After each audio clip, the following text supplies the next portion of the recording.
Baik, kami dari kelompok 4 Gizi 2022B akan mempresentasikan merintis tata kelola cyber security Indonesia berperspektif multi stakeholder.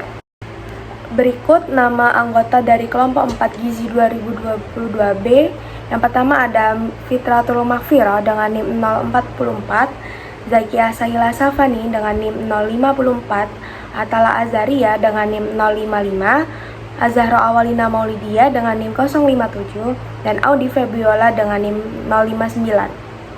Selanjutnya yakni topik pembahasan pada presentasi kali ini. Yang pertama, perspektif multi stakeholder. Yang kedua, cybercrime dewasa ini. Yang ketiga, pemaknaan multi stakeholder. Dan yang keempat, posisi Indonesia. Yang pertama adalah perspektif multi-stakeholder. Salah satu cara memahami cara kerja internet adalah dengan membayangkannya sebagai sejumlah lapisan atau yang biasa disebut layer yang berjenjang sebagaimana digambarkan secara sederhana pada ilustrasi di samping ini. Lapisan jejaring fisik atau yang biasa disebut dengan physical layer yang berada di dasar tumpukan adalah infrastruktur telekomunikasi dan perangkat keras pendukungnya.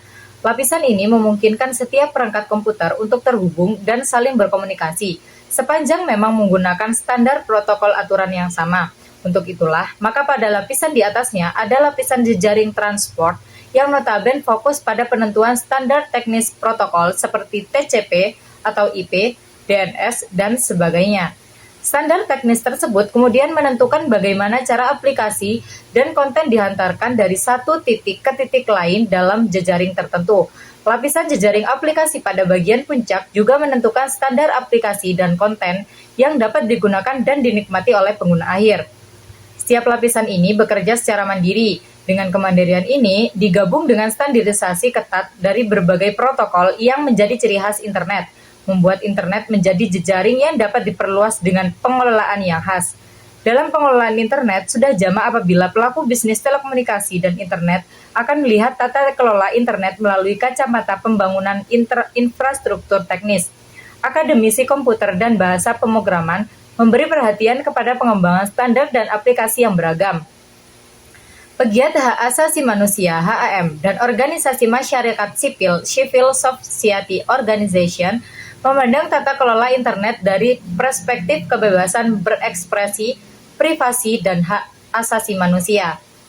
Praktisi hukum berkonsentrasi pada yurisdiksi dan penyelesaian sengketa. Adapun pemerintah akan mengambil fokus pada isu-isu yang berkaitan erat pada proses dan perlindungan kepentingan nasional.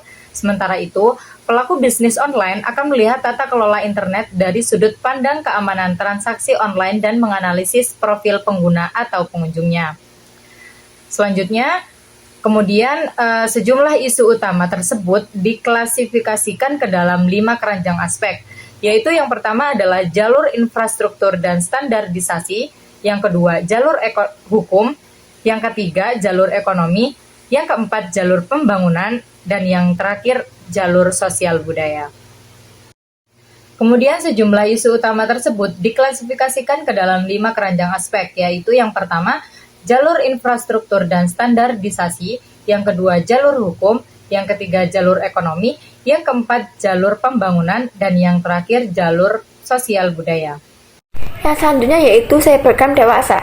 Ada 4 jenis pelaku kejahatan yang menjadi topik pembahasan kali ini. Yang pertama yaitu kelompok teroris yang menggunakan internet untuk menunjang proses perencanaan aksi hingga mekanisme perekrutan simpatisan. Yang kedua yaitu pelaku pedofil dan jaringan predator online yang menggunakan internet untuk melakukan pendekatan dan menjalankan aksi mereka. Yang ketiga, sindikat kejahatan terorganisir yang memfasilitasi dan atau memberi dukungan kejahatan. Dan yang terakhir yaitu penyerangan cyber dan black hacker yang menyasar informasi dan jaringan komputer. Cybercrime adalah kejahatan yang dilakukan melalui komputer dan jaringan. Namun, hukum cybercrime umumnya lebih terbatas dalam penerapannya, yaitu pada penyalahgunaan komputer, penipuan, serta pelanggaran melalui komputer, serta pelanggaran terkait konten. Pemaknaan cybersecurity yang timpang dapat menyebabkan terjadinya sekuritisasi skala besar di internet. Lalu internet akan dipandang sebagai media yang dikuasai penjahat, pelaku tindak kriminal, dan teroris. Dan internet bukan lagi sebagai ranah edukasi, yang sebagaimana seharusnya. Dampak dari kebijakan cybersecurity dapat dihindari jika semua pemangku kepentingan Semua bersedia menginvestasi waktu, sumber daya, dan pengetahuannya untuk duduk bersama merumuskan kebijakan tersebut. Pendekatan pemangku kepentingan majemuk atau multi-stakeholder menjadi penting dan signifikan dalam penyusunan kebijakan terkait cybersecurity. Materi yang ketiga adalah pemaknaan multi-stakeholder. Stakeholder adalah semua pihak dalam masyarakat, termasuk individu atau kelompok yang memiliki kepentingan atau peran dalam suatu perusahaan atau organisasi yang saling berhubungan dan terikat. Menurut KBBI, stakeholder adalah pihak yang memiliki kepentingan atau pemangku kepentingan suatu perusahaan atau organisasi. Menurut Lawrence E. Strickling, asisten Menteri Komunikasi dan Informasi Amerika Serikat dan pengurus NTIA, multi-stakeholder memerlukan keterlibatan penuh semua pemangku kepentingan. Pengambilan keputusan berdasarkan musyawarah dan beroperasi secara terbuka, transparan, dan bertanggung jawab. Istilah multi-stakeholder mengacu pada orang, kelompok, atau organisasi yang memiliki kepentingan langsung atau tidak langsung atas organisasi tertentu, baik bisnis, masyarakat sipil, pemerintah, lembaga penelitian, maupun lembaga swadaya masyarakat.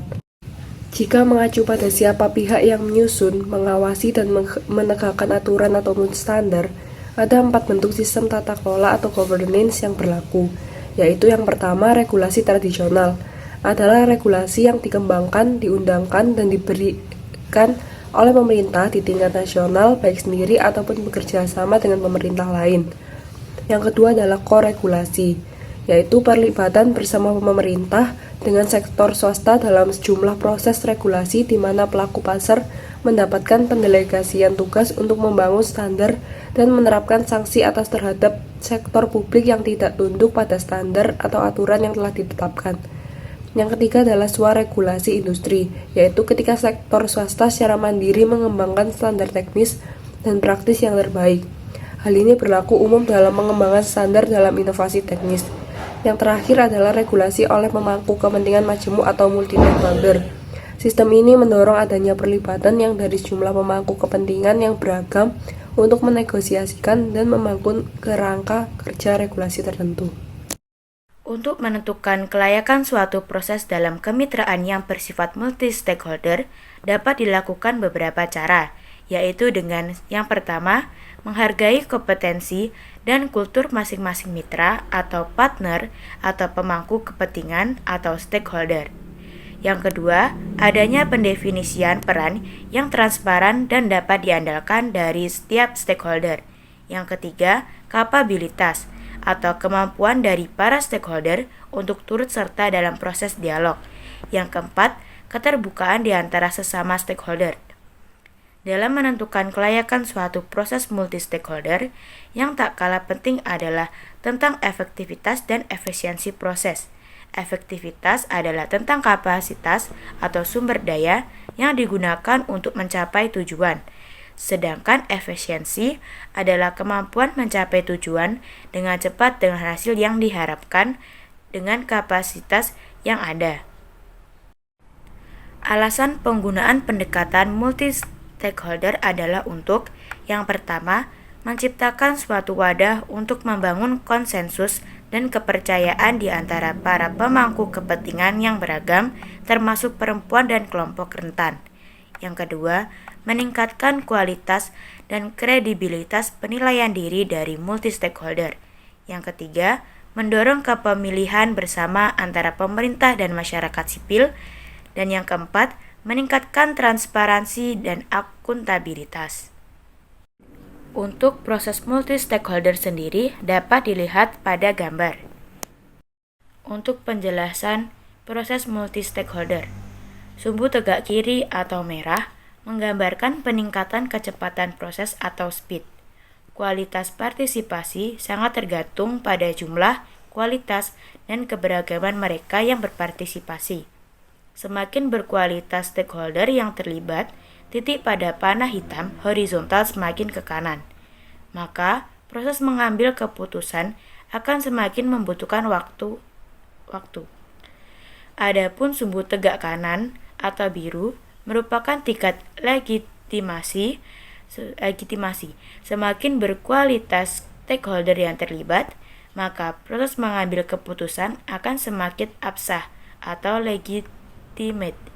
Persimpangan atau titik potong dua kurva di atas atau point O antara kurva merah atau kecepatan dan kurva biru legitimasi disebut sebagai titik efisiensi optimal.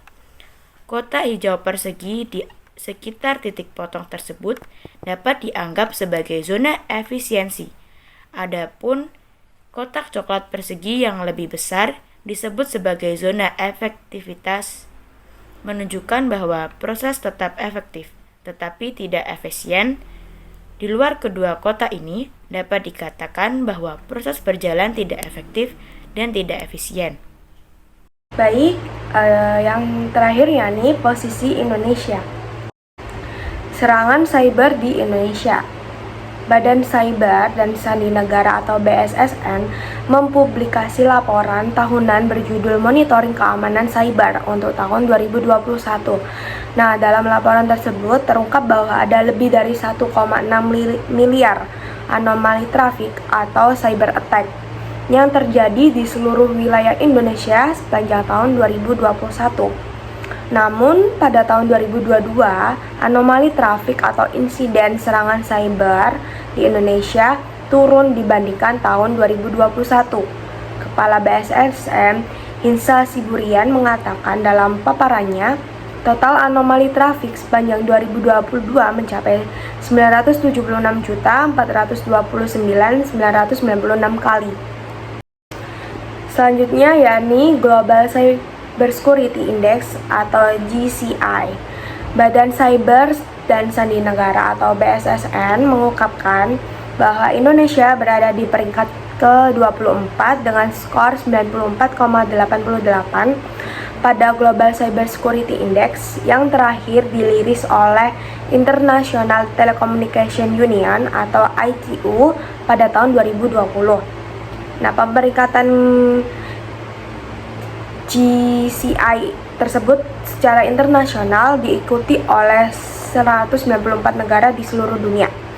Dapat dilihat pada gambar di samping bahwa Indonesia mendapatkan skor 94,88. Dan terakhir ada National Cyber Security Index. Menurut laporan dari National Cyber Security Index, indeks keamanan cyber di Indonesia menempati posisi nomor 6 se-ASEAN dan nomor 83 dari 160 negara di dunia.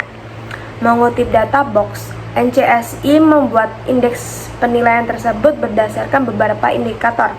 Misalnya, aturan hukum negara bersangkutan mengenai keamanan cyber, kerjasama pemerintah dalam hal keamanan cyber, hingga lembaga pemerintah maupun rangkaian program terkait keamanan cyber. Sekian presentasi dari kelompok 4 gizi 2022B. Apabila ada kata-kata yang kurang berkenan, kami mohon maaf. Terima kasih. Wassalamualaikum warahmatullahi wabarakatuh.